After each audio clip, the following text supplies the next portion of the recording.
going on, Jerome's? So your 0-2 Minnesota Fighting Vikings, even though had some high moments, yes, overall it's been a little bit frustrating, especially since the Vikings have been beating themselves. But it's important to point out who's been playing damn good football, and Brian O'Neill, team capitan, is certainly one of them. The 2018 second-round pick out of Pitt has really established himself as one of the better right tackles in the game. And even though the Vikings' offensive line has been in a ton of flux as of late, especially on the interior offensive line, on the outside, when you do have Christian friggin' Darrisaw when he's healthy and on the field, as well as Brian O'Neill, have formed one of the best offensive tackle duos in the National Football League. And specifically, O'Neill has really stood out this season, carrying on his high level of play from over the last couple of years. O'Neill, so far this season, via PFF, 93 pass blocking reps, 1 pressure allowed. He's also number 1 in the National Football League at right tackle in terms of PFF pass blocking grade, and this piggybacks upon his season last year, where despite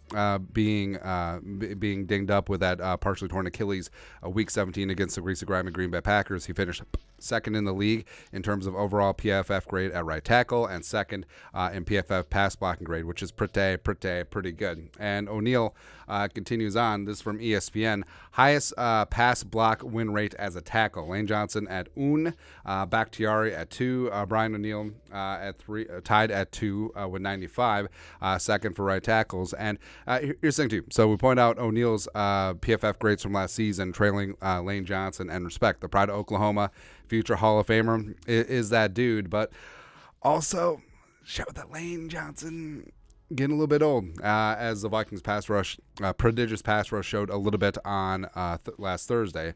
So I do think that O'Neill is going to be that heir apparent of being the best right tackle in the game. And also, he's a tackle that no one really talks about. I mean, everyone is on Lane Johnson, the hype train, but remember, Tristan Wirfs, who was an absolutely dominant right tackle for the Buccaneers, immediately coming in out of Iowa, multi-time All-Pro, etc., he moved to the blind side. So in terms of the best right tackle in the game, it clearly is Brian O'Neill as that next dude. And O'Neill, like we said, coming off that Achilles, just restructured his contract, saved about $10 million in cap space this year. And we've said this before.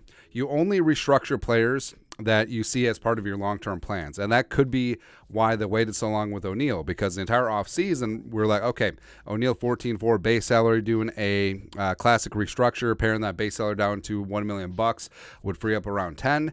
But they didn't do it in free agency or the draft or a training camp, but they did do it right on the eve when they were still looking to extend Justin Jefferson.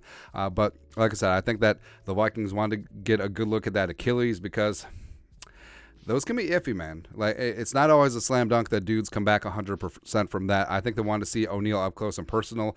They had a very good structured plan of getting him back into action from training camp up to the regular season, and he's panning out, and he's showing why he is still that dude. So the restructure is smart. He's under contract through 2026, his 31 years of age season, at a very reasonable rate, and I think that it's one of the few bright spots the Vikings have had along the offensive line, along with Christian Darrisaw. And I think that Brian O'Neill, love his quiet leadership along the O-line, and he's a tentpole. He's an anchor. He's everything that you want on that side of the ball. So love me some Brian O'Neill. Love that he's back 100% from that Achilles. It really sucks the way that he went down. With a fully healthy Brian O'Neill, do the Vikings stand up a little bit taller against that Giants pass rush in the wild card round? Woulda, coulda, shoulda sort of deal. But I'm glad that Brian O'Neill is back at 100% and kicking some ass as the best right tackle in the National Football League. But your thoughts are thoughts. B-O. Numero uno. Let us know in the comment section below. Subscribe for daily Vikings takes. Want to support the work? Put a little something in the Venmo. But till next time, Skol, production value.